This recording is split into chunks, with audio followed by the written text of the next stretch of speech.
YouTube के ऊपर मैं वीडियो स्क्रॉल कर रहा था तो अनंत अंबानी की एक वीडियो सामने आई जिसके अंदर जब उनकी वो प्री वेडिंग हो रही है जामनगर में और वो अपनी वाइफ के साथ जो होने वाली वाइफ है उनकी राधिका के साथ खड़े हुए हैं और काफी सारे जो कैमरामैन है ना इंटरव्यू लेते हैं जो लोग कैमरामैन न्यूज वाले होते हैं वो उनकी फोटोज खींच रहे हैं। अब उनकी फोटोज खींचते खींचते क्या है वो अनंत अंबानी उन सबको क्या कहता है कि आप सब लोग ना खाना खाकर जाइएगा और उनकी वाइफ उनको सब कुछ कैसे कहती है, राधिका जी कैसे कहती है उन सबको कि आप लोगों को जामनगर कैसा लगा। देखो वर्डिंग से ही पता लग जाता है कि कौन इंसान कैसा होता है। और अभी मैं आपको एक और चीज का एग्जांपल देता हूँ। आज से 3 साल पहले मैंने जब एक बिजनेस स्टार्ट करा था सेल्स में तो एक मैडम हुआ करती थी और उन मैडम से मैंने क्या ऑनलाइन बिजनेस करना काम करना सीखा था।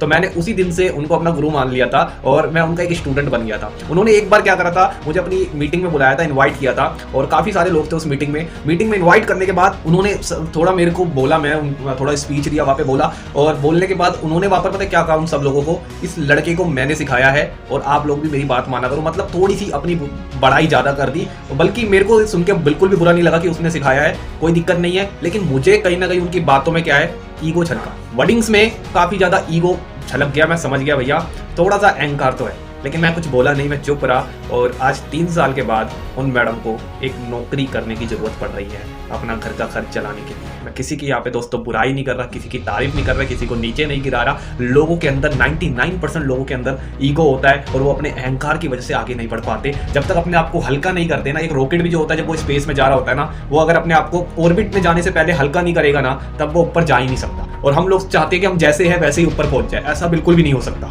आपको अपने आप को हल्का करना पड़ेगा। आज आपको कई बार ईगो हो जाएगा, मैं टीचर हूँ, मैं एडवोकेट हूँ, मैं साइंटिस्ट हूँ, मुझको सिखा रहे हो, कोई आप किसी को बोल रहे हो और आपने कुछ गलत भी बोल दिया, कोई इंसान आपको टोक दे, मतलब वो मान लो कि साइंटिस्ट ना हो, वो आपके प्रोफेशन का ना हो, लेकिन वो अगर आपको टोक दे, कुछ आपको बोल दे सही करने के लिए, आपका ईगो हट हो जाएगा वहां पे। अरे मैं साइंटिस्ट हूँ, मुझको सिखा रिया है और तू एकदम नॉर्मल पर्सन है, मैं जो बोलूँ वही सही है। भगवान का ना दोस्तों एक भोजन होता है, उसको बोलते हैं अहंकार, ईगो।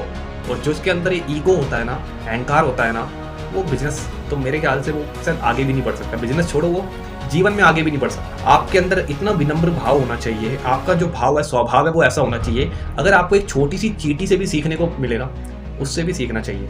और ये समझना चाहिए हर एक इंसान एक समान है, कोई छोटा बड़ा नहीं होता। लेकिन आपको जब पद मिल जाता है, आपके नाम के सामने डॉक्टर लग जाए, मैं डॉक्टर हूँ भैया, मेरे को अब कौन ये नॉर्मल लोग सिखाएंगे मेरे को, उस दिन से आपका डिमोशन शुरू हो जाता है, प्रमोशन नहीं होता। जितने भी लोग शीर्ष पर पहुंचे हैं ना, वो झुककर पहुंचे हैं, ना कि अकड़ के पहुंचे हैं। तो झुकना तो पड़ेगा।